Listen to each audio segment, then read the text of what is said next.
are three stories, one involving media, the other involving politics, the other involving education, and to kind of move into this sort of vortex. Are we waiting for your PR pit bull, or? No, just you and me. Oh. No one to intercept your trick questions. You don't trust us. I trust you. And that's why we're here. To discuss what exactly? A new plan going to motion.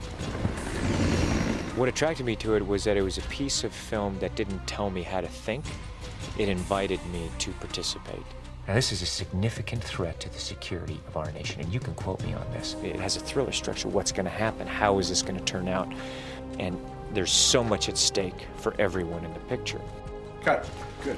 I just was amazed at Redford's ability to make this seem like one story instead of three. I just don't understand how you cannot want to look at the past, not think it's critical. What is critical, what is relevant, is the implementation of a new strategy. The dynamic between Meryl's character and my character is incredibly exciting because you're bouncing back and forth from different ideas, conflicting ideas. You all must be panicked. We're determined.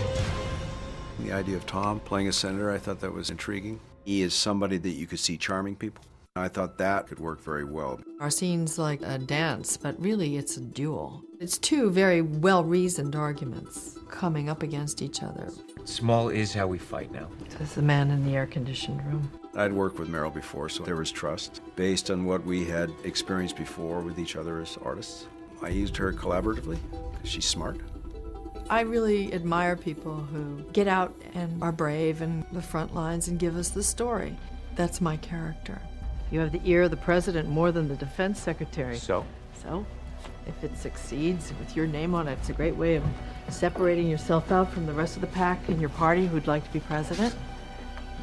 let me state this as loudly as possible. I'm not running for president. There was a beautiful balance in the stories. You kind of need one perspective to offer another one. I think Crash did this beautifully, and I think this movie's doing it as well. You're the one who tells us not to live over a safety net. Didn't think that was going to translate to you guys heading out to a war. Ernest and Arian, a couple bright young guys who are best friends. We're going to one of these prestigious schools, and we think we'll find everything. There's one person that inspires us, and it's Robert Redford's character, Dr. Malley. We go do this now, then we come back and go to school. On the Army style. Michael Pena was right for the role because he's got his own mind and a very strong sense of self-confidence. And yet he's also a real humanist. Derek Luke comes from a very deep emotional place when he acts, and he builds from there. Doc, these events are going to define our lives. That statement is so dead on right now. We can change things. Lieutenant Finch, you and your boys good? Roger that, sir. They volunteered. Is that a question or an accusation? Andrew Garfield.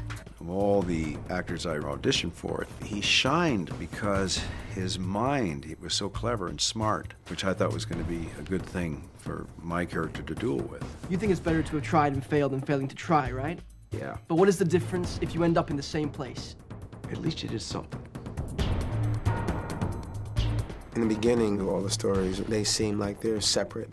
But the way they come together is a ripple effect of someone's decision. It's like a domino effect. So when does it start?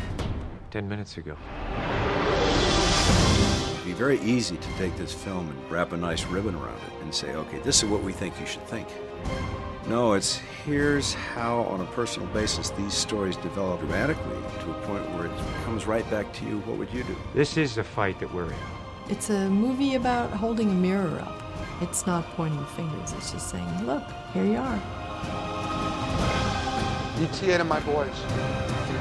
It's the foundation of our country, freedom of speech, freedom of ideas. My hope is that this film will promote that kind of dialogue.